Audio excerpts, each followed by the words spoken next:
ఎన్టీఆర్ జిల్లా ఇబ్రహీంపట్నంలోని Saint Xavier పాఠశాలలో science ఎగ్జిబిషన్ను ఘనంగా ప్రారంభించారు. ముఖ్య అతిథిగా ఎమ్మెల్యే వసంత వెంకట కృష్ణ ప్రసాద్ హాజరయ్యారు.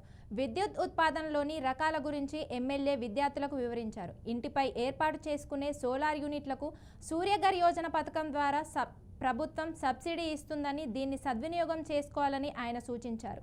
అనంతరం విద్యార్థులు తమదైన శైలిలో అనేక పరికరాలు తయారు చేసి సైన్స్ ఫెయిర్ ఎగ్జిబిషన్లో ఉంచిన వారి ప్రయోగాలను ఎమ్మెల్యే వీక్షించారు. ఈ ప్రజలందరికీ సౌకర్యార్థం ఈ ఏరియాలో ఎక్కువగా బిలో పావర్టీ పీపుల్ ఉన్నారు. వాళ్ళని దృష్టిలో పెట్టుకొని ఆనాడు ఏర్పాటు చేయడం జరిగింది.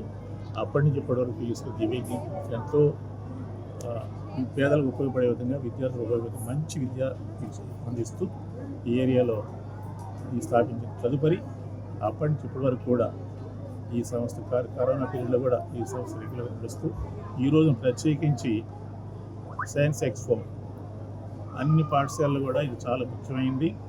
సైన్స్ ఎక్స్పో లేకుండా, సైన్స్ ఫెయిర్ లేకుండా, సైన్స్ గురించి చెప్పకుండా, సైన్స్ ఇంపార్టెంట్ ప్రాధాన్యత చెప్పకుండా ఏ పాఠశాల కూడా మనగడ ఉండదు. ఈ పాఠశాల ప్రతి సంవత్సరం కూడా సైన్స్ ఎక్స్పో చేస్తున్నారు.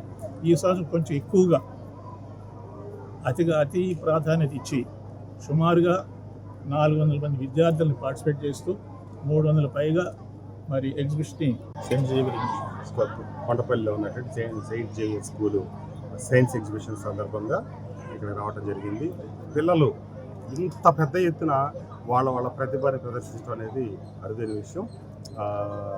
చిన్న PP1 దగ్గర నుంచి అన్ని తరగతుల వాళ్ళు కూడా పెద్ద ఎత్తున నిర్వహిస్తూ ఉన్నారు. గడిచిన దాదాపుగా 3 దశాబ్దాలుగా ఈ యాజమాన్యం ఇక్కడ పిల్లల్ని విద్యావంతులుగా తీర్చిదిద్ది ఉన్నత ప్రమాణాలతో ఈ సంస్థను నడుపుతూ ఉన్నారు. తప్పకుండా ఈ ప్రాంతంలో ఎంతోమంది బిడ్డలకి ఉన్నతంగా భవిష్యత్తు కల్పించినటువంటి సెయింట్ జేవియర్ స్కూల్ వారికి ధన్యవాదాలు తెలియజేస్తూ, రాబోయే రోజుల్లో మరిన్ని ఉన్నత ప్రమాణాలతో ఈ స్కూల్ని ఇంకా బాగా నడిపి ఉన్నతంగా తీర్చిదిద్ది మన ఇబ్రహీంపట్నం మండలంలో ఉన్నటువంటి బిడ్డలందరూ కూడా మంచి భవిష్యత్తుని ఇస్తారని చెప్పి ఆకాంక్షిస్తూ సందర్భంగా స్కూల్ యాజమాన్యానికి అలాగే ఉపాధ్యాయులకు అందరూ కూడా